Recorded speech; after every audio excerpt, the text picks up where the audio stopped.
My name's Jimmy. What's up, you guys? Jimmy here, back at you with another review for Arrow Season 4. And this is the 6th episode, titled Lost Souls, which it continues off from the last bit of last week's episode, which Felicity finds out that Ray is indeed alive. And not only that, he is captured by Damien Dark, which Hive wants to use his technology for their own purposes. So you kind of see that his suit does not have the power to return to his own size, so he's asking Felicity for his help in this episode. Which, the thing that got me looking forward to this episode the most was the fact of seeing Ray, the Atom, return. Because last season, I was getting excited for when we were finally going to see him in the full-on suit. Even though it's not the same as from the comics. More of an Iron Man-ish type of thing going on there. Which, another thing that you see in this episode, you see Mama Smoke come back, which, I'd say is another one of the things that I enjoyed from this episode, because she brought in the humor pretty much in this whole entire episode,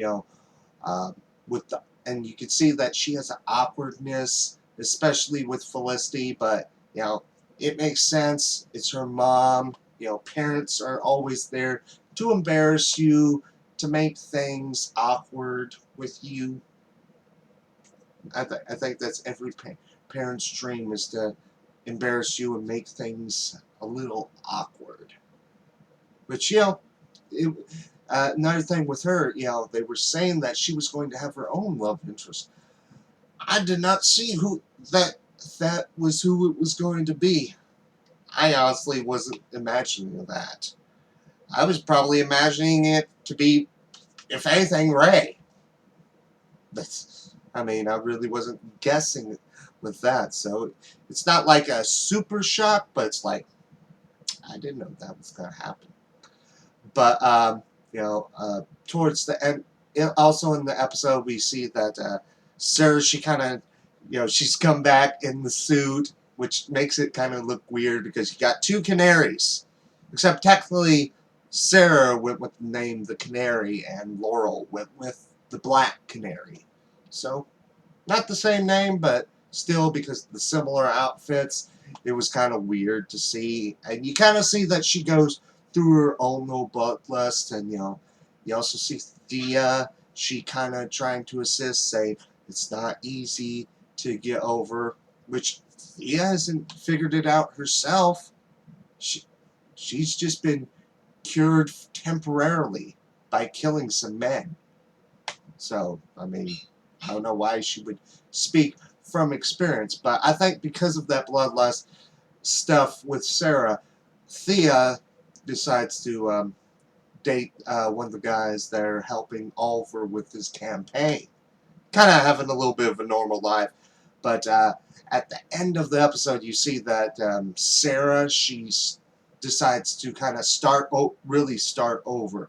And she wants to go to Central City to visit her mother, which, that there makes me think this episode is sort of leading up to Legends of Tomorrow. And also we saw that Ray, he doesn't want people to know that he's alive yet. So that's another thing why I think this episode is sort of leading up in its own way to Legends of Tomorrow. Even though it's not coming in January from what I have read. Which, I'm actually really looking forward to it.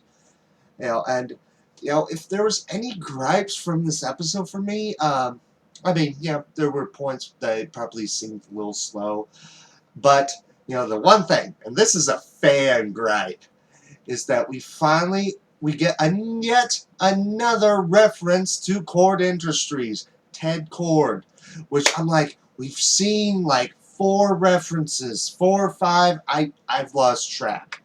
We've seen so many references to either Ted Cord or Cord Industries. When are we going to literally see Ted Cord himself? Which, if I were to cast Ted Cord, I would say someone younger than the age that Robert Quinn was presented to be, but older than Oliver. I say like the halfway point between the two ages. That's what I would pick. But I don't know who specifically could play the role. But I would just like to see that in the future of the show. So I guess not only let me know your thoughts on the episode, as well as Easter eggs and whatnot, but for comic book readers, who would you honestly want to see play Ted Kord? And don't matter who it is. I mean, it could be a movie celebrity, it could be a TV celebrity, because we've seen movie celebrities in this show already. That's like two, because you got Neil McDough and Brandon Ruth, two TV actors. I guess Katie Cassidy, kinda. I mean, she was in Nightmare on Elm Street, the crappy remake. But that's pretty much it on my thoughts. Let me know your answers to both of those questions.